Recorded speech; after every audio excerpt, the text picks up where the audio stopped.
one goes. He'll bring it back looking for help. And a really nice job by the kick team to get down there and make sure they limit that return. So Florida State's offense will go on the attack first. Boy, you can go down the list of classic endings in this series, and last year we had one with the Canes pulling it out.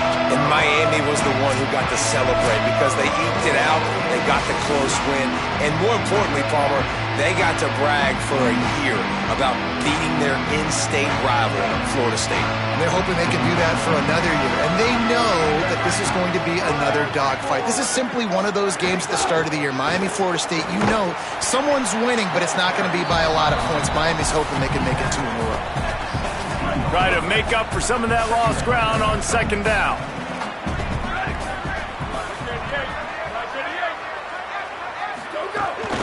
They'll go right back to it. Maybe some room here. And they'll move the chains and get it to the 47-yard line.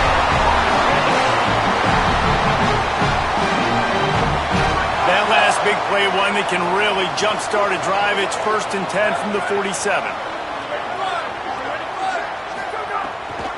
Hand off from the gun.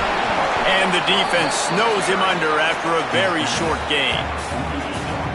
Well, a lot of people in Florida State really excited about Quintravion Wisner coming in over from Texas to fit into this offense. Obviously a very disappointing year last year, David. And with Wisner and his game-breaking ability with his speed, they're really expecting a lot of explosive plays from their transfer running back. Man, and so much excitement last year when you started and you beat Alabama, and like everybody was pounding their chest, and then everything's really changed since that point.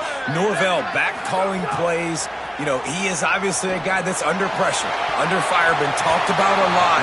This could go a long way. If they can have an explosive offense, get that side of the ball taken care of again, a long way to having another turnaround season for Florida State. They punt it away on 4th down. Fair catch is made, and they'll mark it at the 19. The Hurricane offense will get its first crack at it now. Malachi Tony, and you get the idea that he'll be keeping an eye on the kind of day his counterpart is having for their offense. Hey, I'm just telling you, being around Jesse Palmer all week, these two schools, he wouldn't mind playing for these schools because they develop the wide receiver position year in and year out. They find guys with athletic ability that are playmakers, and it's no different today. Palmer, talk about these two dudes. Yeah, I mean, you're absolutely right. I mean, they fit this game in the tradition of both these schools, putting out All-American. He's loose.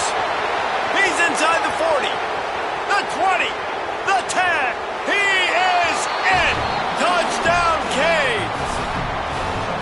And, man, it's nice to have an offense that can strike immediately. They can put fear in defenses, make big plays, and you see it, man.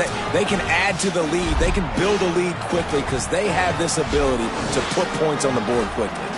Getting set for the extra point after putting the scoreboard to work for the first time.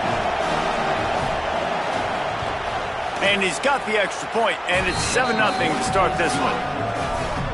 That one's going to get a little star marked beside it on the play sheet. One play, explosive, touchdown just like that. And he takes this from inside the 5. The coverage team maintains his discipline, not much doing on that return. Florida State comes out ready to put something together on this drive. Finding themselves down 7-0, they'd love to get a drive going here. Found just enough running room. He picks up 4 to the 15. Yeah, and it's a nice decision by the quarterback when you run these RPOs. Man, if you can give it to him and you can get such positive yards like that, continue to do it. Make that defense react a different way, then I'll throw the football. Just feeds the running back. Hard-hitting tackle. I like the decision there in the RPO game too, guys. I know we only got a couple of yards, but that play's going to open up bigger opportunities throwing the football down the field in the RPO game too. So keep handing it off to this guy. Let him see what he can do. And when the defense gives you the look to hold the football and then finally throw it, that's when you take advantage. The Noles will send out the punt unit. This will be the second time they've had to kick it away. He's not going to get there, and they'll turn it over on downs. The fake doesn't work. Couldn't ask for better starting field position for this offense.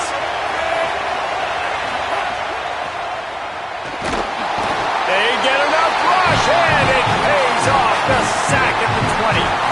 And that is a huge play for the defense. Offense has it in your red zone. You're trying to knock them out of field goal range. The only way you do that is by creating negative plays, and they get the sack.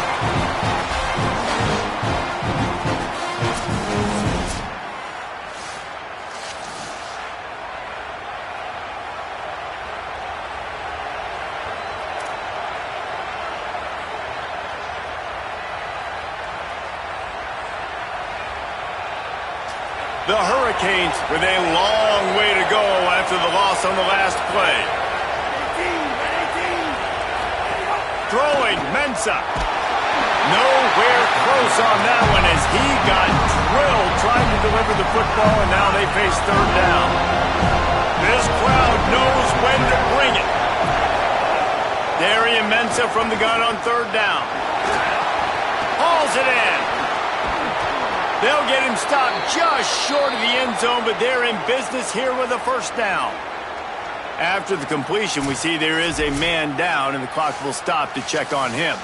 And is their junior quarterback down on the field, a guy they can ill afford to lose. Holly will update his condition soon.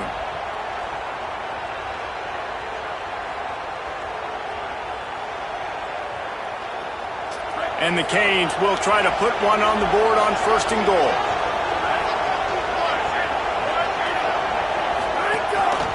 They'll try to get it in with the run. And he breaks the play. Touch!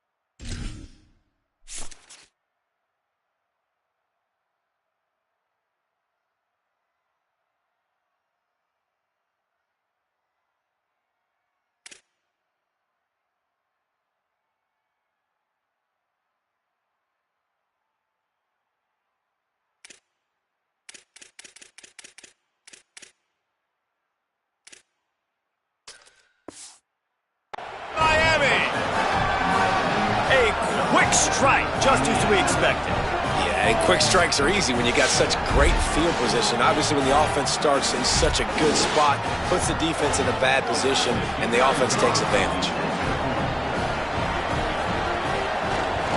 And the extra point makes it 14-0. Quick work on that scoring drive, just 4 plays. And they close the deal, pushing their way inches into the end zone. He'll bring it out. It's Singleton. It's great to think you're going to score every time you return it, but man, what a bad decision. He's down at the 6. All right, guys, here comes the Florida State offense onto the field. They've gotten off to a sluggish start and need to put something together on this drive. He's open on the right. They'll mark him down at the 17, and that'll be enough to move the chains. From the 17-yard line, it's 1st and 10.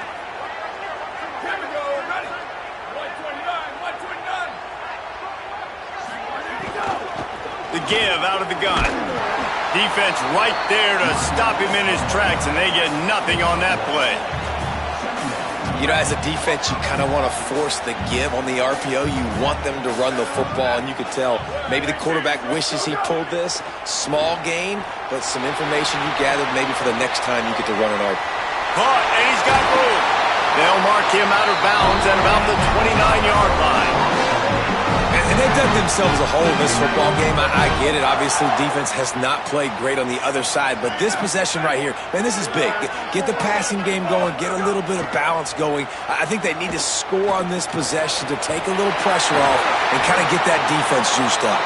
He's across the 50 and out of bounds at the 49, and a great pickup on that one. And the Noles have it with a 1st and 10.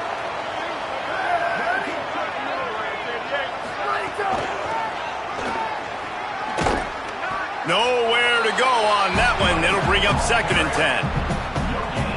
When you think of the significance of these two programs in the history of college football, remarkable that they've only been playing since 1951.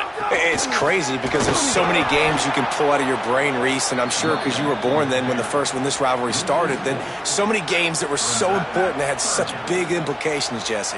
Yeah, it seems like over the course of 3 decades, right? The 80s, the 90s, the 2000s, every time these two teams played, Miami and Florida State, we were talking about how it would impact the national championship picture.